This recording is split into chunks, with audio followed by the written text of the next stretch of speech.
الحمد لله نحمده ونستعينه ونستهديه ونستغفره ونتوب إليه ونعوذ بالله من شرور أنفسنا ومن سيئات أعمالنا من يهده الله فلا مضل له ومن يضلل فلا هادي له أشهد أن لا إله إلا الله وحده لا شريك له وأشهد أن سيدنا محمدا عبده ورسوله اللهم صل وسلم على النبي الكريم وعلى آله وصحبه أجمعين سبحانك لا علم لنا إلا ما علمتنا إنك أنت العليم الحكيم ولا حول ولا قوة إلا بالله العلي العظيم.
Minta maaf, lupa bawa buku. Rumi muka surat berapa lah, saya tak ingat.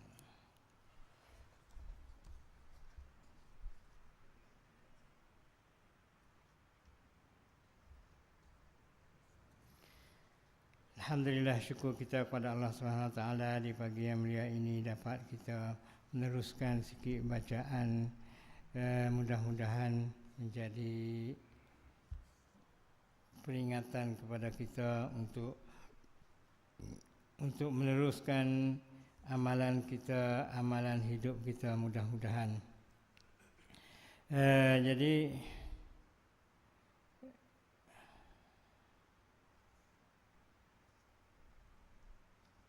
kalau hak Jawi tak ingat.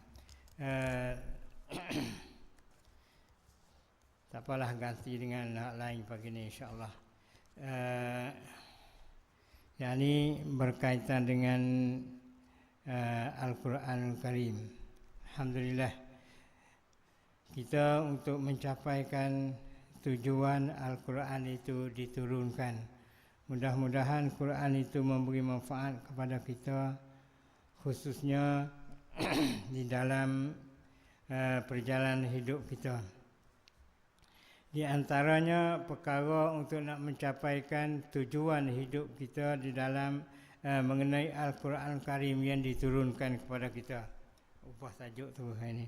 Nah, jadi dengan Quran yang ada bersama kita itu, bagaimana kita nak memanfaatkan? Sedang Al-Quran itu yang dikira sebagai Al-Quran itu syifa'un wa rahmatun lil mu'minin, sebagai syifa, penyembuhan dan menjadi rahmat kepada orang-orang mukmin. Seperti firman-Nya, a'udzubillahi minasyaitonirrajim, wa nunazzilu minal qur'ani ma huwa syifaa'un wa rahmatun lil mu'minin. Maksudnya kami turunkan Al-Quran itu syifa'un, sebagai sifat mana penyembuh. Ulama-ulama menyebut penyembuh di sini adalah penyembuh kepada jismani, menyembuhkan. Bila kita mengikut Al-Quran, kita dapat menyehatkan badan kita. Wa rahmatul lil mu'minin, dan juga ia menjadi rahmat kepada orang mukmin. Sifat mana penyembuh? Dengan kita mengikut Al-Quran. Bila kita mengikut Al-Quran, dia dapat menyenangkan kita, menggembirakan kita, mententeramkan jiwa kita. Jadi dengan itulah yang dikatakan Al-Quran itu juga yang diutuskan Nabi SAW sebagai pembawanya dan penjelasnya, dan menghuraikan apa yang ada dalam isi kandungan Al-Quran itu ialah sebagai peraturan hidup kita.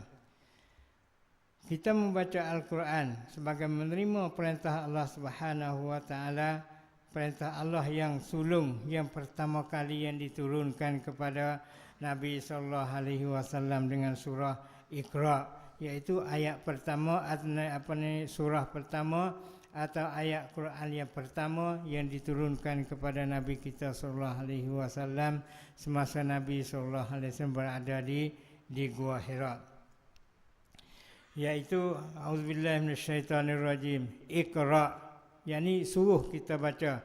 Iqra bismi rabbikal ladzi khalaq, maksudnya bacalah dengan nama Tuhanmu yang menciptakan. Jadi kena baca. Jadi kalau kita tak baca, Quran yang ada sama kita tidak memberi faedah dan tidak memberi faat kepada kita. Jadi ayat yang diturunkan itu adalah pertama kali adalah suruh membaca. Malaikat Jibril bila datang kepada Nabi sallallahu alaihi wasallam, dia memeluk Nabi dengan sekeras-kerasnya memeluk Nabi. yakni memeluk Nabi supaya apa? Dia peluk kali pertama, Iqra, bacalah wahai Muhammad, bacalah. Nabi jawab, ma ana biqari'in, saya tak tahu membaca, saya tak nak baca apa. Malaikat Jibril peluk sampai 3 kali. Sampai 3 kali, kemudian dia lepas. Lepas tu barulah Jibril mengajar, Iqra bismi rabbikal ladzi khalaq, khalaqal insana min 'alaq, Iqra wa rabbukal akram, alladzi 'allama bil qalam, 'allamal insana ma lam ya'lam. 5 ayat saja pertama kalinya diturunkan kepada Nabi sallallahu alaihi wasallam.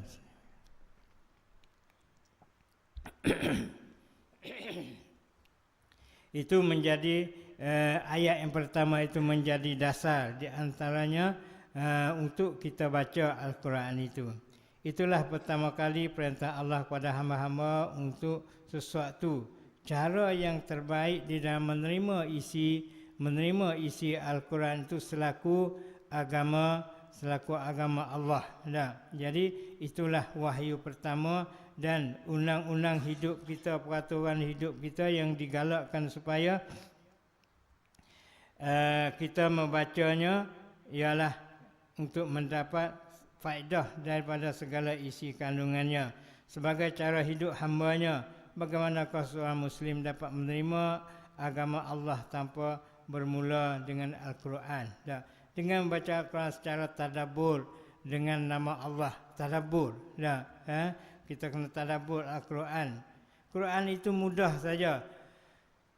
Firman-Nya faqra'u ma tayassara minal Quran. Maksudnya bacalah mana-mana ayat Al-Quran yang mudah kamu bacanya daripada Al-Quran. Mudah dah. Kalaulah kita nak banding di segi bahasa Arab ni, bahasa yang mudah dipaham, bahasa yang kalau nak banding dengan bahasa Arab, bahasa yang sastra, bahasa dia panggil bahasa Arab, payah nak hendak dipaham. Tapi Al-Quran ni semuanya boleh dipahami oleh orang-orang yang boleh bahasa Arab.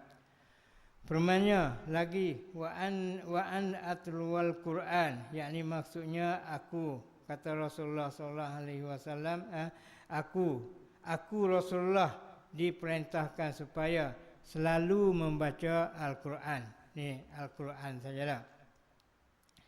Hadis daripada Ibnu Umar radhiyallahu daripada Abdullah bin Umar bin As radhiyallahu anhuma, ia berkata, Rasulullah sallallahu alaihi wasallam berkata kepada aku, telah aku diberitahu bahawa engkau bersiam sepanjang masa dan akan membaca semua Al-Quran pada tiap-tiap malam sekali khatam. Aku jawab, betul, betul wahai Nabi sallallahu alaihi wasallam. Aku tidak menghendaki dengan demikian itu kecuali yang baik saja. Nah, jadi Nabi berkata kepada Abdullah bin Umar, dia baca Quran. Sahabat-sahabat ni baca Al-Quran.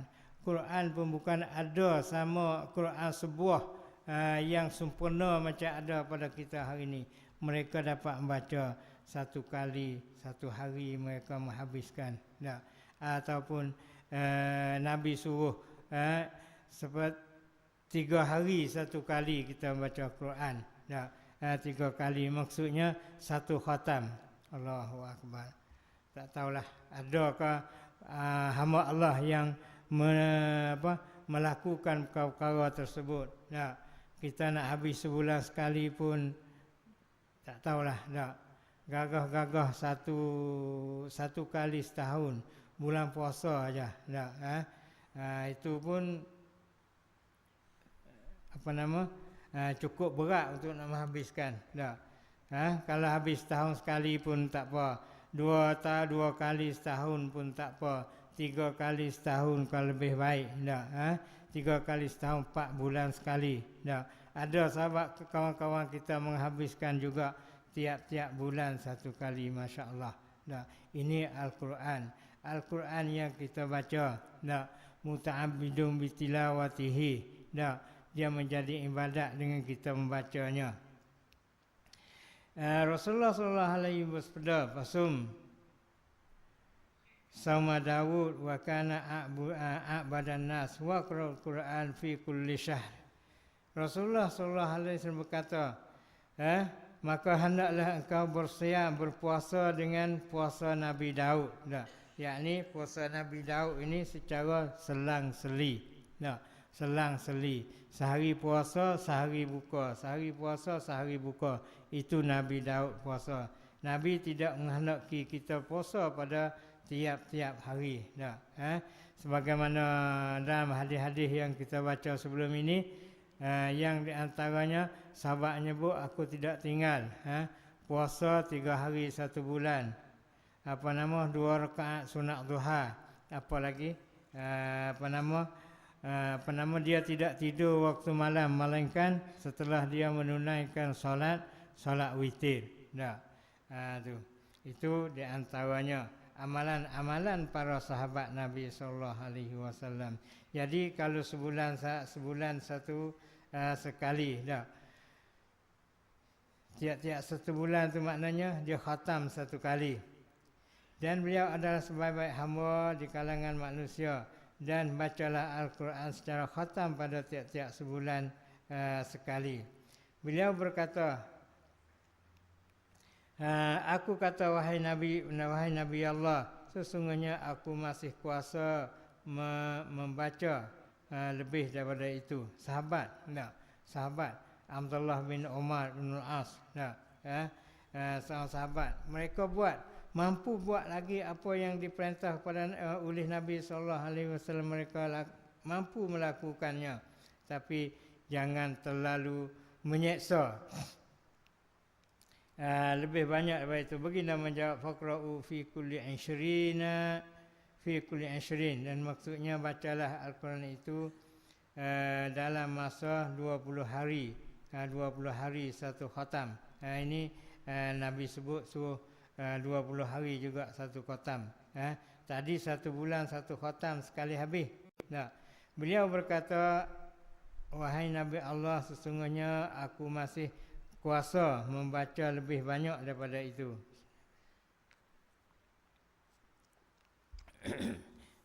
Dia masih boleh dah.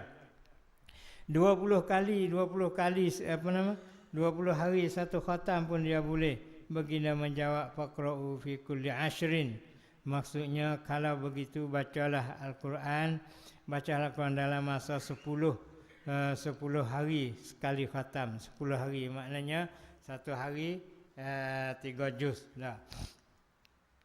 Dan beliau berkata lagi,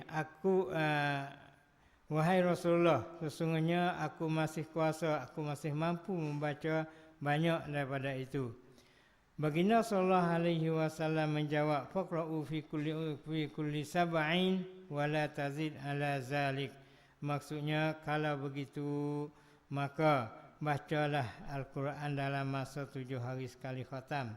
Jangan engkau lebih banyak dari itu, yakni jangan kurang daripada 7 hari. Kita baca. Tengok para sahabat, tamaknya kepada ibadat, kepada pahala, kepada apa yang dijanjikan Allah Subhanahu Wa Taala itu mereka sangat gembira. Mereka nak melakukan apa yang boleh, kalau boleh mereka melakukan. Jadi kalau seminggu satu kali Nabi kata sudah cukup. Kalau lebih daripada itu tidak ada kesempatan masa untuk kita untuk kita nak tadabbur ayat-ayat yang kita baca. Jadi baca terlalu cepat. Baginda sallallahu alaihi wasallam bersabda, innaka la tadri la'allaka yatulu bikal umrun. Maksudnya sungguhnya engkau tidak mengetahui, mudah-mudahan umurmu panjang, maka engkau berhajat kepada keringanan.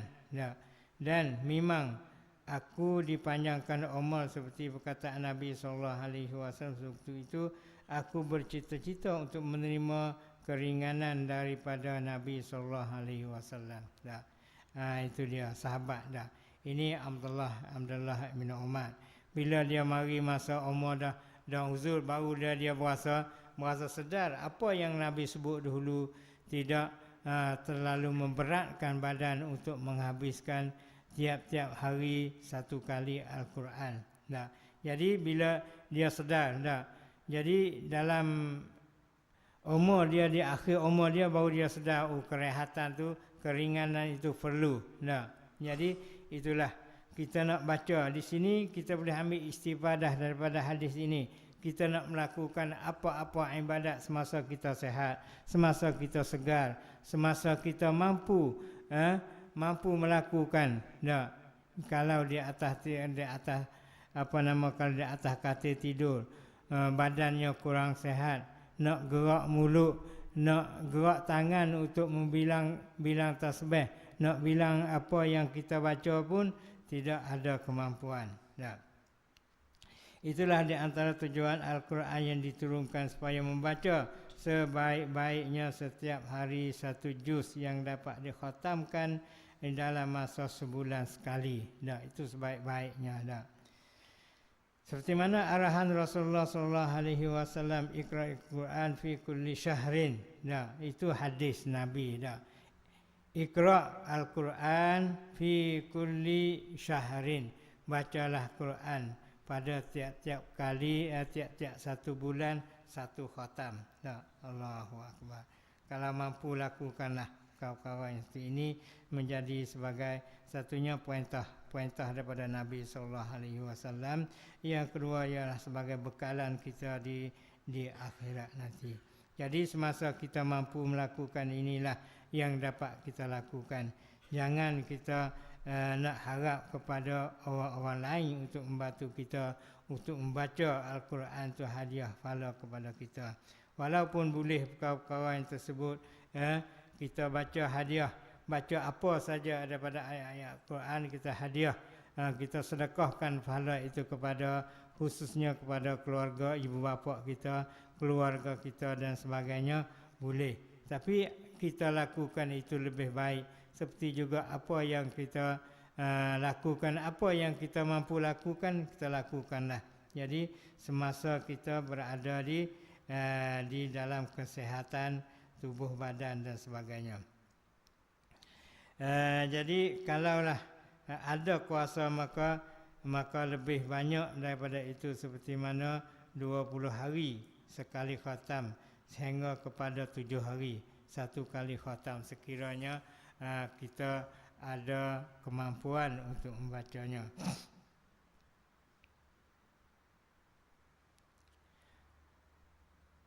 Firman Allah Subhanahu wa taala, A'udzu billahi minasyaitonir rajim. Wa idza qira'al Qur'an fastami'u lahu wa ansitu la'allakum turhamun. Dan apabila dibaca Al-Quran, maka hendaklah kamu dengarnya dan senyapkanlah, mudah-mudahan kamu dirahmati Allah Subhanahu wa taala. Nah, kita dengar orang baca Quran, kita diam, kita perhati apa yang dia baca, kita tadabbur apa yang dia baca. Allah Ta'ala bagi tahu, la'allakum turhamun, mudah-mudahan kamu dapat rahmat dengan mendengar Al-Quran itu. Sebab itu Quran bukan baca saja. Orang lain baca, kita kena dengar. Dah. Apa nama Arab ni, dia kadang-kadang semasa duduk mengaji dulu dalam kelas, kadang-kadang dia bising. Kawan tu cakap makin derah, cakap saja biasa, kebiasaan Arab. Ada seorang hamba Allah, dia duduk di Perak dalam satu kelas. Dia baca Quran, senyap sunyi habis dalam kelas 50-60 orang tu, senyap habis bila dengar Al-Quran. Arab dia patuh ni. Wa iza qira'al Quran fastami'u lahu wa ansitu, diam. Wa ansitu, dan diam oleh kamu, la'allakum turhamun. Dan firman-Nya lagi, wa iza tuliyat alaihim ayatuhu zadatuhum imana. Maksudnya apabila dibaca ayat-ayat Al-Quran kepada mereka, bertambahlah iman mereka. Dengar Al-Quran ni bertambah iman. Allahu Akbar. Kerana apa? Kerana bila kita tadabbur, kita merhatikan segala isi kandungan yang disebut itu adalah kita berasa sayu hati kita, bagaimanakah kita nak menghadapi Allah Subhanahu wa taala di akhirat nanti dah. Apabila dibaca Al-Quran itu bertambah iman. Kesan mendengar Al-Quran secara bersungguh-sungguh, perhati dan kita perhati apa yang dibaca itu, maknanya zadatuhum imana, bertambah iman kita. Dengan tambahan iman itulah maknanya la'allakum turhamun, maka kamu mendapat rahmat daripada Allah Subhanahu wa taala. Dan bila kita perhati dalam bacaan kita, maknanya segala kebajikan menjadi berganda-ganda, mudha'afah fi thawab. Bukan setakat kita dengar saja, orang baca mendapat satu ayat dapat 10 kebajikan, satu huruf dapat 10 kebajikan. Kita orang mendengar juga, kita perhati dengan sebaik-baiknya yang akan menambahkan pahala dan kebajikan kepada kita. Di antara kelebihan mendengar, membaca Al-Quran dan mendengarnya, sesungguhnya membaca Al-Quran sama ada secara hafaz maupun secara mushaf Al-Quran adalah dikira sebagai orang yang berusaha untuk menjadi ahlillah, menjadi ahli Al-Quran. Orang yang disebut khusus di sisi Allah Subhanahu wa taala, menjadi orang-orang yang menerima perintah Allah dan menjalankan sunnah Rasulullah sallallahu alaihi wasallam. Mereka ini menghadapi hidangan Allah Subhanahu wa taala. Sama ada kita baca, kita dah hafal, kita dah ingat dah surah Yasin itu misalnya, kita dah ingat dah. Dan ataupun kita baca Quran, ingat pun ingat. Dan kalau ada Al-Quran itu bersama kita, misalnya surah Yasin dah, kita baca, apabila mata kita melihat, hati kita memikirkan, akal kita merenung apa yang kita baca, yang kita lihat itu. Al-yawma nakhtimu ala afwahihim. Pada hari ini kita perhati dah. Di hari ini kata Allah, nakhtimu ala afwahihim, kami kunci mulut mereka. Wa tukallimuna aydihim, Dan kami mencakapkan bagi tangan itu boleh bercakap di hari akhirat nanti. Wa tukallimuna aydihim wa tashhadu arjuluhum, dan kaki-kaki kamu menjadi saksi. Bima kanu yaksibun. Dengan apa yang kamu usaha. Usaha pergi ke mana, kaki bawa pergi ke mana, tangan ambil apa, semua itu akan menjadi saksi di akhirat. Maknanya itulah bertambah iman kita. Allah, kita teringat macam manakah aku, bagaimanakah aku melakukan perkara ini, adakah perkara yang aku lakukan itu menjadi keredaan Allah Subhanahu wa taala ataupun tidak. Itu yang dikatakan pertama iman. Dan dengan itu kata Nabi mudha'afah, hasanatun mudha'afah. Jadi kebajikan kita atau kebaikan kita atau pahala kita itu dapat bertambah-tambah dengan kita baca dan kita perhati. Dan ayat yang disebutkan lagi, dengarlah ayat Allah Subhanahu wa taala menceritakan tentang kelebihan membaca Al-Quran. A'udzubillahi minasyaitonirrajim.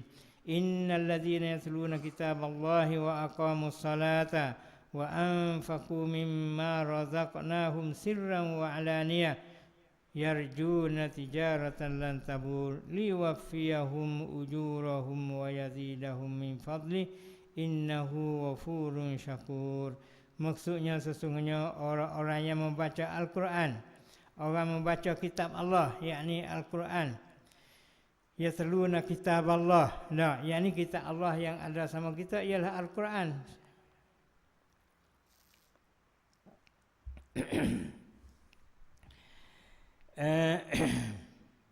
Dan tetap mendirikan salat, bukan takat baca saja, dan salat serta menderma daripada apa yang kami kurniakan kepada mereka. Ini 3 serangkai, 3 sekali yang disebut sini.